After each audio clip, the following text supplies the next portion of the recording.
বাইপাসে দুটি জেড এক্সটেনার আসার পর এতটা ক্রাউডনেস সৃষ্টি হবে এটা ভাবতেও পারিনি। তো চলুন আপনাদেরকে পুরো ঘটনাটা প্রথম থেকে বলি। আসসালামু আলাইকুম।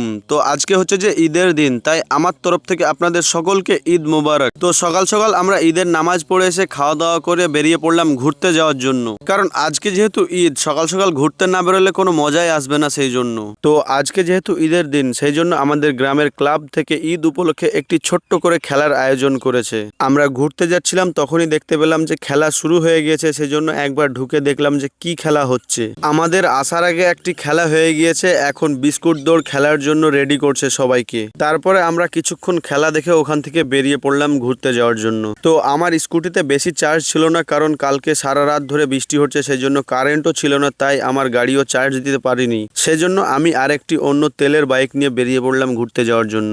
আমরা প্রথমেই চলে আসলাম আমাদের বহরমপুর বাইপাসে, যেখানে আমাদের প্রতিদিনেরই আড্ডা। তবুও আমরা এই বাইপাসে চলে আসলাম, কারণ আজকে যেহেতু ঈদের দিন, আজকে পুরো বাইপাস কাঁপবে। আপনারা তো দেখতেই পাচ্ছেন সকাল সকাল এত বেশি ভিড় জমে গিয়েছে। এই বছর ঈদের দিনে কারা কারা বাইপাস ঘুরতে এসেছিলেন আর কি কি মজার জিনিস দেখেছেন বাইপাসে এসে, অবশ্যই কমেন্ট করে জানাবেন। তো বাইপাসে আমার কিছু বন্ধু আগে থেকেই ছিল, তাই সবাই মিলে একসঙ্গে হয়ে গেলাম, কারণ ঈদের দিনে সব বন্ধুরা মিলে একসঙ্গে ঘুরলে যে একটা আলাদা ভাইবস তৈরি হয়, সেই ভাইবসটা যদি একা একা ঘোরা হয় তাহলে বুঝতে পারা যায় না। তারপরে আমরা সব বন্ধুরা মিলে একসঙ্গে পুরো বাইপাসটাকে হেঁটে হেঁটে ঘুরছিলাম। তো বাইপাসে যেহেতু ঈদের দিন অনেক বেশি ভিড় হয়, আর তারা রেস্টুরেন্টের ভিতরে কোনো জায়গায় দিতে পারে না, সেই জন্য তারা ঈদ উপলক্ষে রেস্টুরেন্টের বাইরে আলাদা করে স্টল বসিয়েছে। আর এই বাইপাসটি স্ট্যান্ডের জন্যই ফেমাস। এখানে এসে যে যেমন ভাবে স্ট্যান্ড পারে সে তেমন ভাবে স্ট্যান্ড করে দেখায়। এই ঈদের দিনে বাচ্চা ছেলেটি লাদেন নিয়ে এসে সবাইকে স্ট্যান্ড করে দেখাচ্ছে। তো আজকের দিনে এই বাচ্চা ছেলেটার স্ট্যান্ডটাই হচ্ছে যে সেরা স্ট্যান্ড।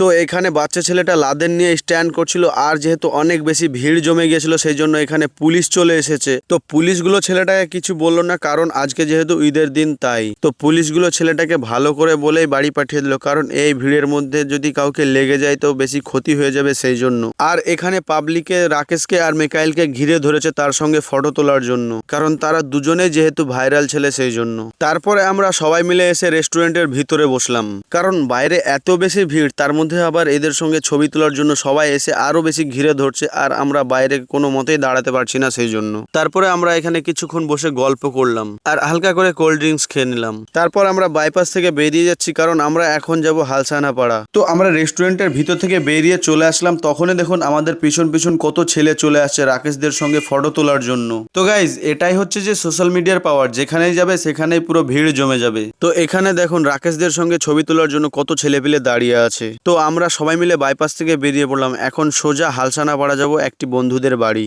এবছর ঈদে আমরা 12 জন বন্ধু মিলে 6টি বাইক নিয়ে ঘুরছি। আর আজকে যেহেতু একদমই রোদ ওঠেনি, সেজন্য ওয়েদারটা খুবই খারাপ, ক্যামেরার কোয়ালিটিও খুব বেশি ভালো আসছে না, তারপর ফটোশুট করতে তো একদমই ভালো লাগছে না রোদ নেই বলে। তারপরে আমরা বন্ধুটাদের বাড়ি চলে আসলাম, আর আমাদের সবাইকে একটি ঘরের মধ্যে বসতে দিল। তো আমরা বসেছিলাম, হুট করে দেখি আমাদের সবার জন্য কিছু নাস্তা পানি নিয়ে চলে এসেছে। তো সবাই মিলে হালকা করে খাওয়া দাওয়া করে নিলাম। তারপরে আমরা বাড়ি থেকে বেরিয়ে রাস্তা দিয়ে আসছিলাম, তখনই এখানে দেখতে পেলাম যে রাস্তার উপরেই খেলার আয়োজন করেছে। তো আমাদের কাউকেই এই রাস্তা দিয়ে যেতে দিচ্ছিল না, বলছে যে অন্য রাস্তা দিয়ে ঘুরে যেতে। তো অনেক বলার পরেই আমাদেরকে আবার যেতে দিল এই রাস্তা দিয়ে। তারপরে আমরা সবাই মিলে একটা ফাঁকা মাঠের মধ্যে চলে আসলাম কিছু ফটোশুট করব বলে। তো এখানে সবাই সবার মতো কিছু ফটোশুট করলো, আর আমার ফটোগুলো আপনারা আমার ইনস্টাগ্রাম আইডিতে দেখতে পেয়ে যাবেন। তো এখন যেহেতু অনেক বেলা হয়ে গেছে, প্রায় 2টো বাজে, তো সবাই সবার মতো এখন বাড়ি যাচ্ছে, আবার সবাই একসঙ্গে বিকালবেলায় বেরোবো। তো আপনাদের সঙ্গেও একদম পুরো বিকালবেলায় দেখা হচ্ছে।